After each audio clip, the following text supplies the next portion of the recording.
Good afternoon, everyone. On behalf of Enhanced NT, I would like to acknowledge the Larraquea people as the traditional owners and custodians of the land on which we meet today.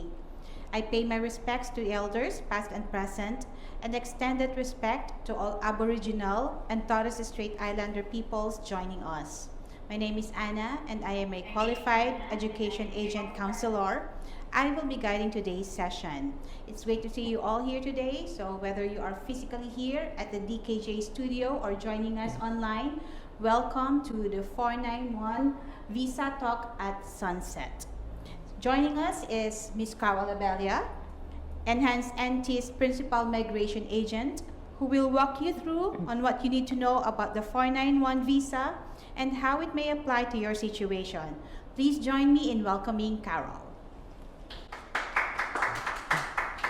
Thank you, Anna, and thank you to our guests today. Shout out to our guests online as well, to Heba Yosef, who's currently in Egypt, and to Claricel in the Philippines. Hi.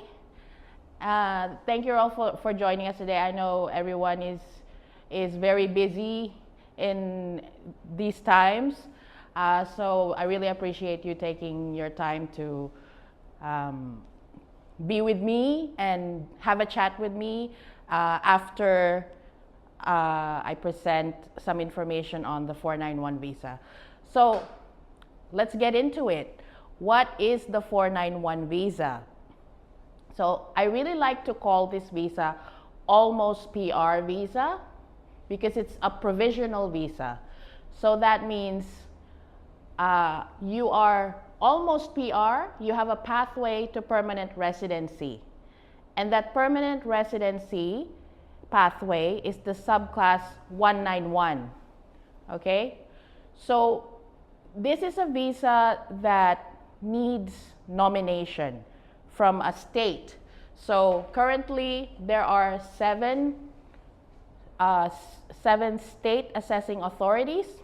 In Australia, there's NT, where we are located, the Northern Territory. There's also Western Australia, New South Wales, Victoria, South Australia, Tasmania, and Queensland. So because we're called Enhanced NT, my expertise really is more on the Northern Territory because, well, that's where we're based locally. But if you are based in other states, we can still help you if you are eligible for this. So people apply for the 491 visa with a one common goal, which is to get PR. But there are other benefits to this visa as well, especially if you are already onshore. You know, if you're already onshore and you have been studying or you have been working on a different temporary visa, there are benefits. And one of the key main benefits that a lot of people don't talk about is if you are in Australia and you are refused a visa. For example, you came to Australia on a tourist visa, and then you applied for a student visa before the changes. And unfortunately, if your student visa was refused, well, you have a refusal, but you decided to appeal your student visa application to the tribunal. So what would happen then? Or maybe you were working for an employer on a different visa, like a 407 visa, a subclass training 407 visa, or a subclass 482 visa, temporary work. The 491 visa will still allow you to apply even though you have a refusal. So you know what happens when you get if you're in Australia and you get a refusal, you can't really apply for any other visa. You're barred. It's called a bar. You're barred from applying for any further visa while in Australia. So you could be waiting for your refused case, which is in the tribunal, and a lot of people don't know that you can keep working or studying.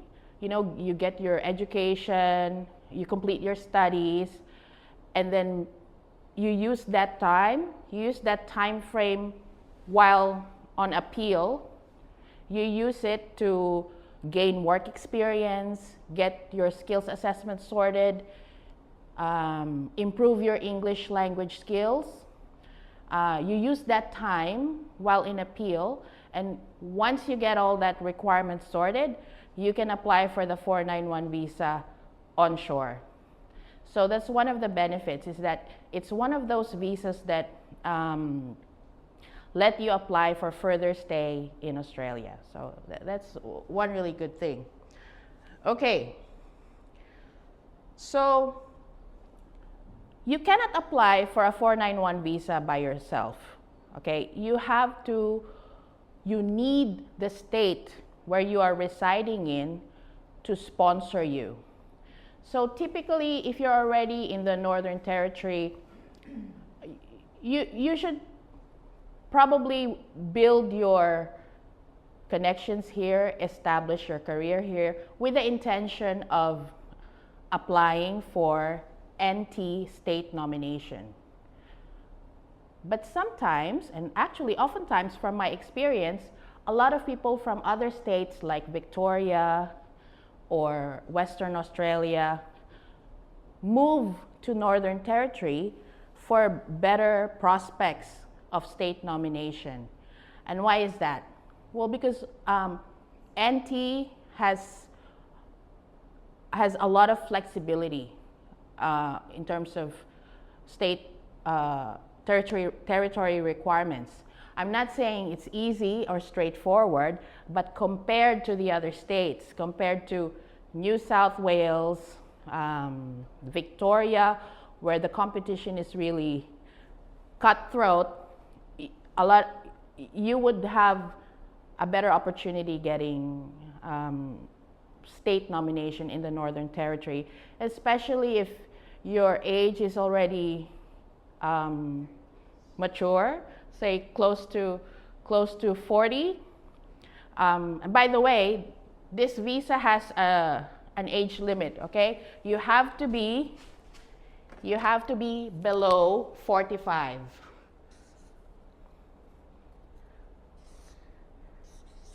This is the cutoff, below 45. 45 years of age. Okay? So, if you're already 45 and above, you cannot, you're no longer eligible. So, apply early, as early as you can. And that's one of the reasons I was saying earlier, people from other states like Victoria or New South Wales, if they're already nearing the age of 40, chances are their points or their score is already very low, and the chances of them being invited to apply for this visa is also low. So aside from needing the state to sponsor you, you also need to meet the points test.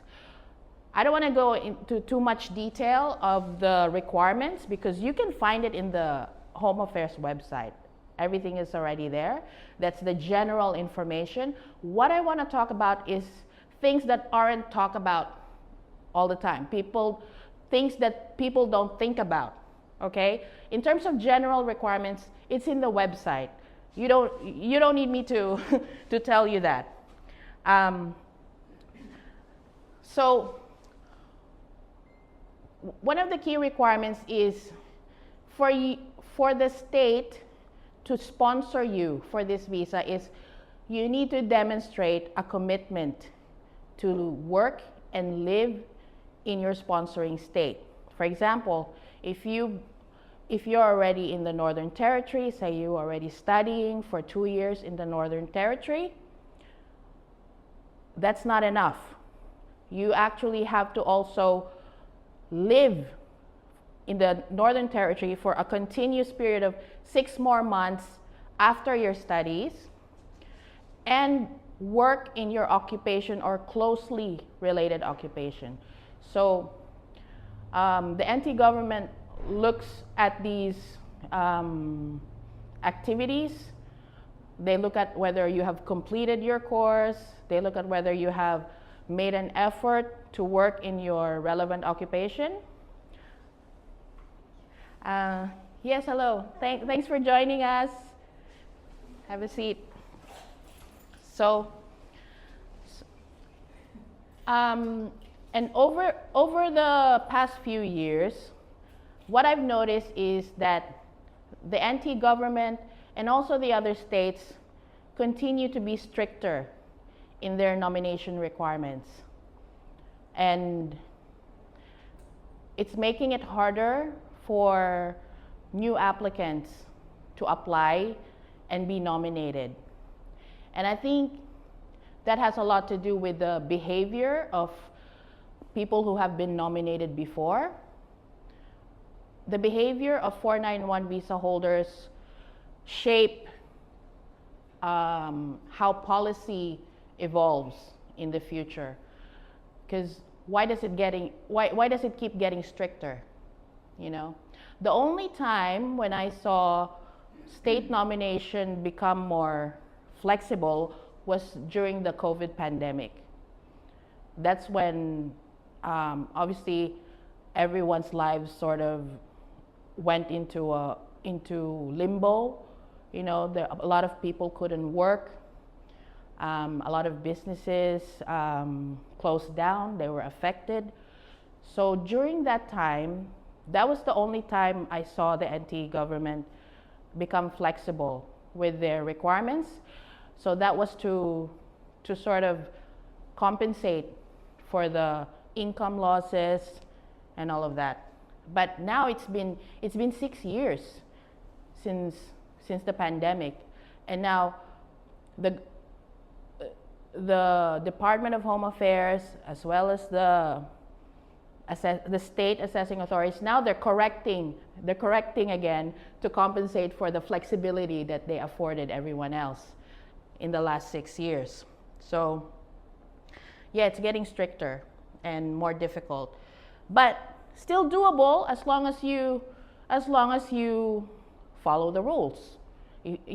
As long as you know the requirements, what you need to work on, and that's where someone like me and my team at Enhance NT can help you understand whether you would qualify for this, or even if you don't qualify right now, what steps can you put into place so that you can qualify in the next 3 to 6 months, okay? All right, so each state has its own system. So before you even apply for this visa, you have to meet the requirements of the state where you're living in. For example, we live in the NT. So students come to us asking us, can we apply for 491 visa or 190 visa? So 491 is the provisional. I'll write it down. 491 is the provisional. And this leads to 191. So this is the PR stage, okay? Is my voice too loud in the mic? It's just fine? Okay, good. So this is the PR stage. This is your goal. Your goal is to get here, okay? But before you can even apply for this, you need to meet other requirements. You need to be invited. The state needs to invite you to meet this, to meet the criteria. So you need to be below 45. You need to meet 65 points. So all those other things, you need to meet English. Again, this is all available in the Department of Home Affairs website. Okay, I'm not going to go into every detail because that will take up all of our time, and I really want to give time for the question and answer portion. So In all the 7 states, the most flexible ones are Northern Territory and WA. So I put in some tables here just to show people which states are the most flexible. Sorry, I won't be able to give this to the guests online, but I can give this around. I can pass this around to the people here. So just to show you which states in Australia are the most flexible, and in there you can see that NT and Western Australia are one of the most flexible states that nominate people for 491. Okay, that doesn't mean NT and WA have the same requirements. Okay, they still have different set of requirements for nomination, and there's also different requirements for people offshore. So, like we have a guest from Egypt listening online at the moment. Again, thank you for joining us. So, if you're offshore, you will have a different requirement set by the state assessing authority. And at the moment, the vibe is that if you are offshore, you would likely only get offered 491 visa and not direct PR. At the moment, the vibe in Australia is they are prioritizing those who are already onshore. And not just onshore, but in critical occupations or priority occupations, those occupations that are in shortage or in demand. So each state will have its own priority occupation list. Okay?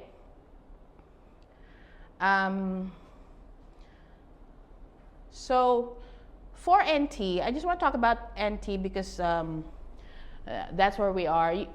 The people online don't have the data, but even though NT is very flexible compared to the other states, the allocations given by the Home Affairs, you see, the visa is not granted by the states. It's important for you to understand that the visa is granted by Department of Home Affairs. The states only nominate you. So they sort of like endorse you to Home Affairs. Like, okay, we select this person because, they've demonstrated commitment to work. They've demonstrated that they're going to contribute to our economy. Please, here's the endorsement. Please grant the visa. Okay? So it's important for you to understand that just because you have been nominated doesn't guarantee that you will get the visa, because the decision to grant your visa lies with Home Affairs. Okay? So you still need to meet health requirements, character requirements, the things you claimed in your expression of interest, they have to be genuine. For example, I've had a case where when he applied for his state nomination, he was single. So his points were probably 75 points. But at the time that he already applied for his visa, he fell in love and got married. This was a do-it-yourself application. He didn't know that getting married would bring his points down. So at the visa stage with Home Affairs, when Home Affairs looked at his application, he declared he's now married. So Home Affairs have said, sorry, your points are now below what you initially claimed. So from 75 points, you're down to 65 points. Visa refused. Okay? But the silver lining, did I use the phrase correctly? The silver lining is that after I think after 2 years, he managed to reapply for his PR visa with my help, and I managed to get him a nomination again. Same states in the Northern Territory still. Actually, when I reapplied, so I wasn't involved in the initial application because he did it by himself. So when I actually submitted his reapplication to NT government, they questioned the application, that why did you, it was sort of, this wasn't the, don't quote me on this, but it was sort of framed like, we already nominated you, why did you waste it? It was kind of like that. That was the vibe I was getting. And they even had a line saying, NT doesn't, if you have already been nominated before, we are unlikely to nominate you again, because it's like you wasted the opportunity we gave you. So when I got that notification from NT government, what I did was I told the story, the love story, that it wasn't wasted. The visa applicant wasn't actually aware that it would affect his point score, and it wasn't his intention to waste the opportunity given to him by the NT government. So fortunately, he was nominated again, and I was able to lodge the 190 now, not the 491 anymore. I lodged the 190 PR visa stage. Okay. So another thing that is important for you to understand, that when the state nominates you, it comes with expectations. Okay.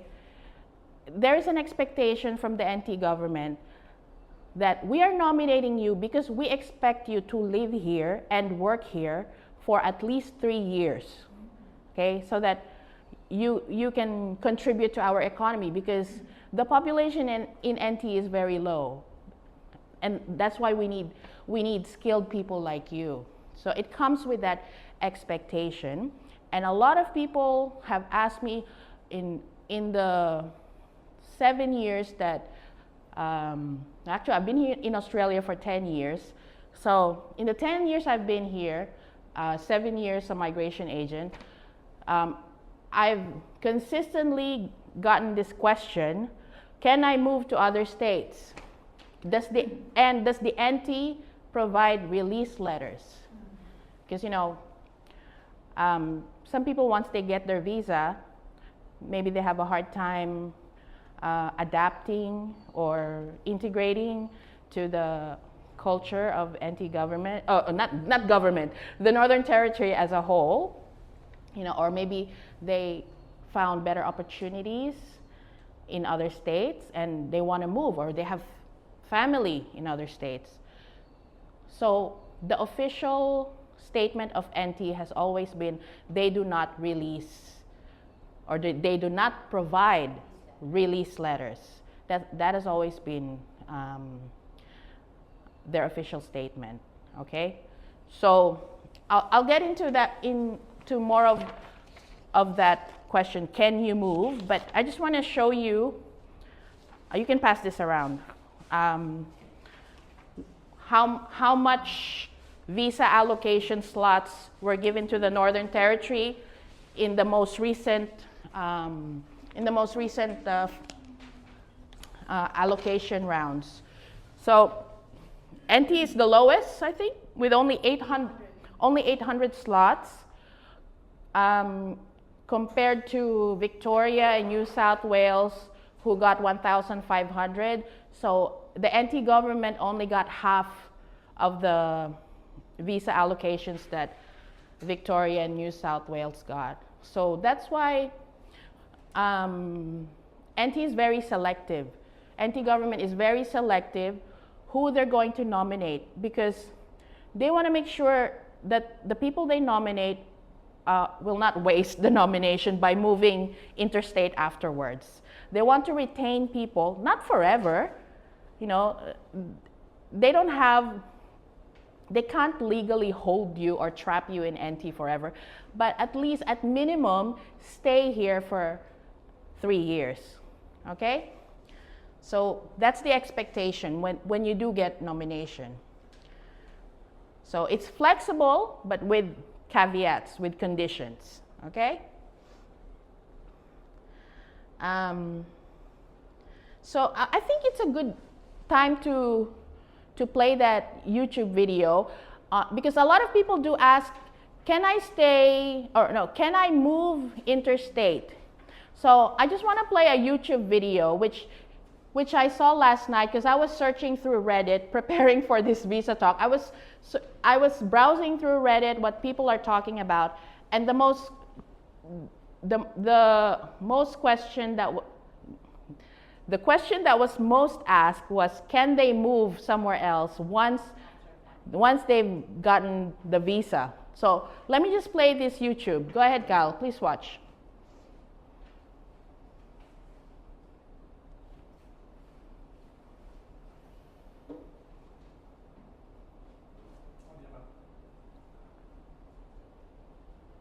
For a company based in Sydney. Work remotely in a regional area for a company based in Sydney. Remote working has been common long before COVID, since the introduction of the 487 regional visa in 2007, replaced by the 489 visa in 2013, and the 491 visa came in 2019, remote work has always been accepted. So in the last 18 years of my 26-year career in dealing with the regional temporary visas and then going on to help people gain their PR, I've seen hundreds of clients enjoy working remotely, staying in Australia and still qualify for their PR visa later. And you can work remotely for any employer, even if they're based outside of Australia. It's all about where you are physically located when working here, not where your employer is based. Immigration even stated it's okay to attend a non-regional city office once a month for training. Myth number 2, leaving to live in other regional areas will risk my visa status and chances for citizenship. Not true. For the last 18 years of provisional regional visas, moving from one regional area to another is fine. Your visa conditions explicitly state you must live in a regional area, but it does not specify you must stay in the area that sponsored you. Your 491 grant letter even has a link to a postcode range to help you choose your regional location. Many sponsoring states and territories threaten visa holders, saying they'll report them to DOA if they leave. But in reality, these threats are just scare tactics, for DOA is not interested if you leave your regional area. With regard to citizenship, risking it by moving is entirely false. Migration Tasmania once claimed that leaving your sponsoring state could affect your character assessment for citizenship, but that is simply not true. Your citizen application focuses on character by examining if there are any criminal histories. Civil agreements with your sponsoring state does not carry criminal penalties if broken. In fact, these agreements have no penalty clauses in them at all. Moving regions does not impact your eligibility for citizenship. Myth number 3, you must live in regional Australia for 3 years to qualify for PR. Nope, that's false. There's no mandatory residency requirement for PR using the 191 visa in the regional stream. There is a residency requirement in the Hong Kong stream, but not in the regional stream. Condition 8579 limits your activity while you're in Australia, but extended time outside of Australia does not breach it. And the 191 visa legislation itself does not specify any residency requirement in the provisional regional stream. So you can spend as much time outside of Australia as you like after your initial visa grant. Myth number 4, when I come to Australia, I have to work in the occupation I was sponsored for. Not at all. On the 491 visa, you can work in any occupation you like, or start your own business, or if you have enough money to sit on the beach and watch the world go by. With some sponsoring states, like the Northern Territory, they try and bluff you. You must work and stay in their state in the occupation they sponsored you for.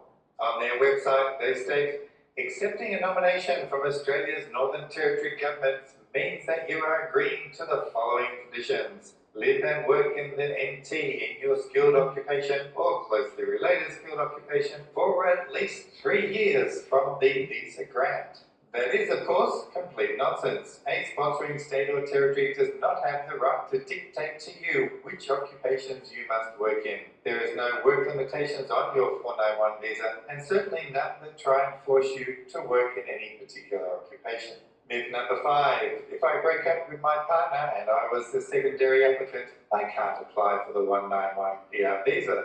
Completely inaccurate. Many couples split up during their 3-year wait to apply for PR. However, both can apply individually for their PR once they meet the basic criteria, holding the 491 visa for 3 years, having 3 tax assessment notices, complying with Condition 8579, and substantial compliance with the other visa conditions.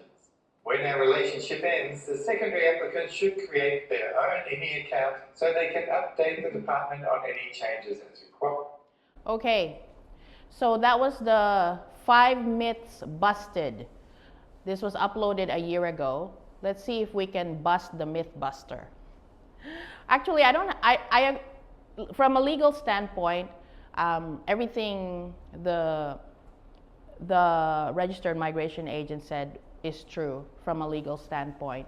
So in terms of moving to other states, once you are granted a 491 visa, the conditions actually, there's only 4 conditions, typically 4 conditions on your 491 visa. They are, okay, so there are only 4 visa conditions. When you're granted a 491 visa, you must notify of certain changes, if any changes in your circumstances. You must live, work, study in a designated regional area. You must provide evidence of address, and you must attend interview if you are contacted by the department. So only for, there's no visa condition that states you must stay in the sponsoring state. So everything in the YouTube video is correct. But personally, I wouldn't advise that to my client because to me, it's oversimplifying the rules, and it's minimizing the importance or authority of the state. So I wouldn't advise that. And if you look back at his presentation, he mentioned that the 491 visa used to be 489. I don't know if you caught that. So now we're dealing with, now we have this. But before this, roughly 5 years before the 491, we had 489. And roughly 5 or 6 years before this, it was 497. I think it was 497. So rules changes every 5 or 6 years. And why do you think that is? Because the department takes information and looks for patterns. And they see how visa holders behave. Do they comply? Do they really stay in the state? Or do they move? So that's why it changes. So now we're at, this was introduced about 4 years ago now. So from the historical pattern, we see changes every 5 to 6 years. Or let's make it more flexible, 5 to 7 years.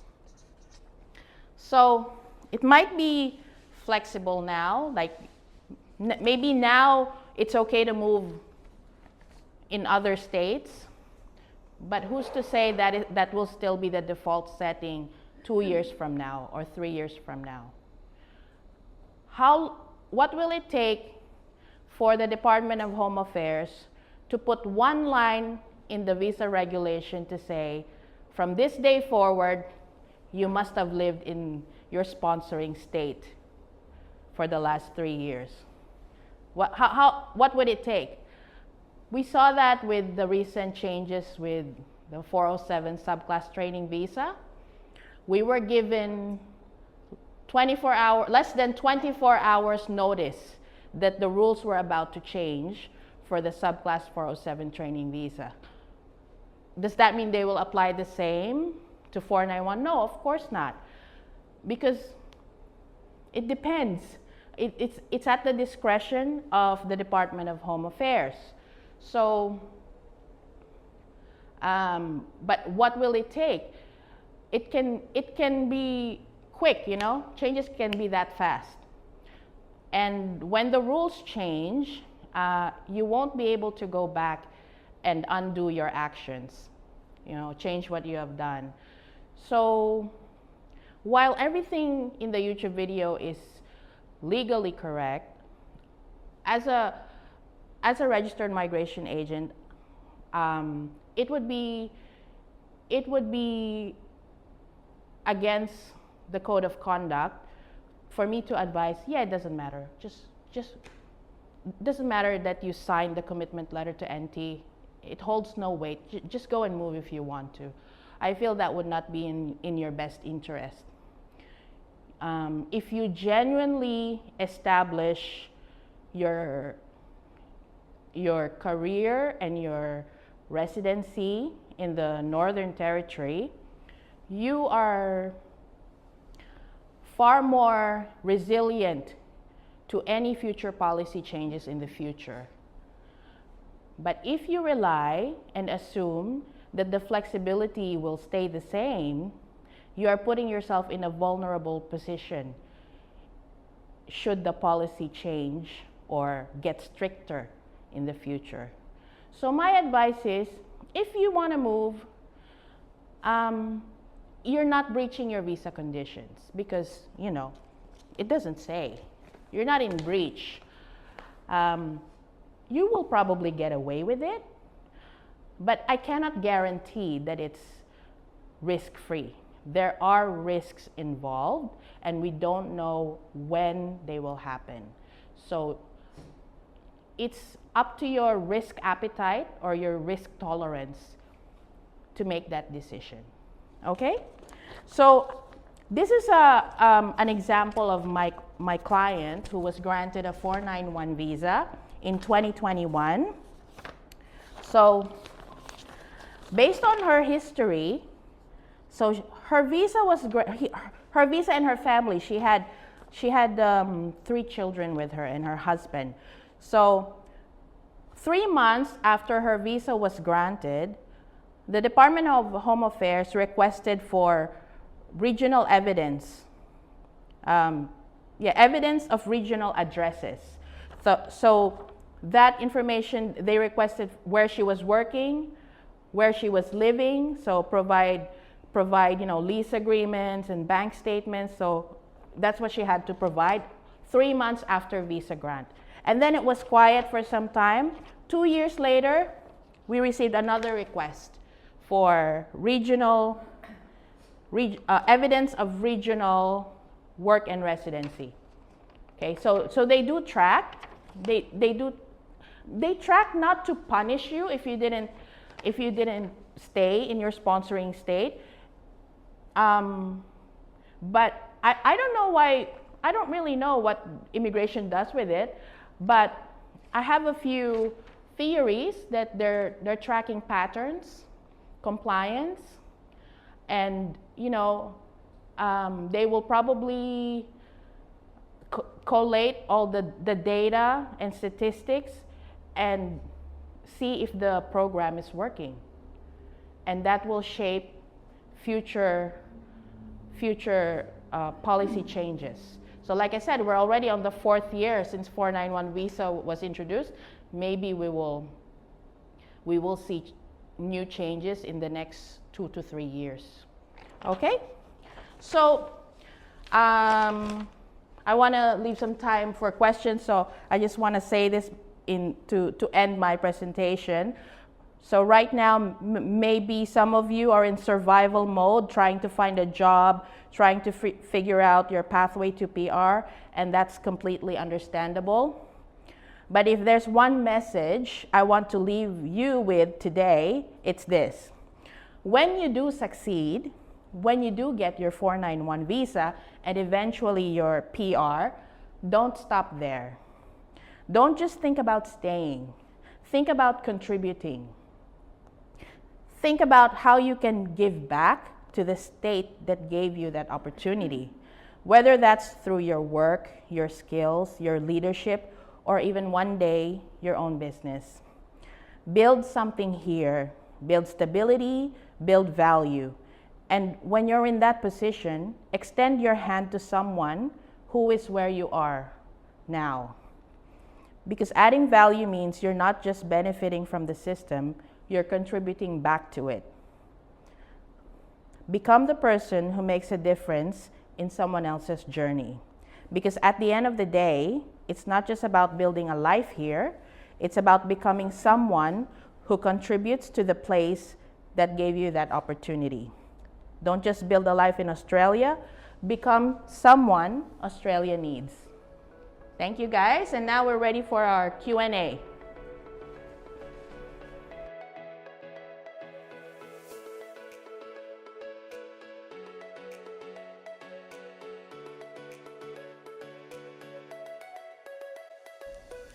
If there are no more questions, that concludes our Visa Talk at Sunset.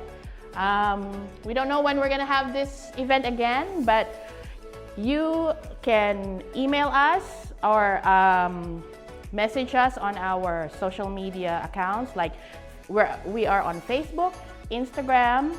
We're not on TikTok yet, not yet.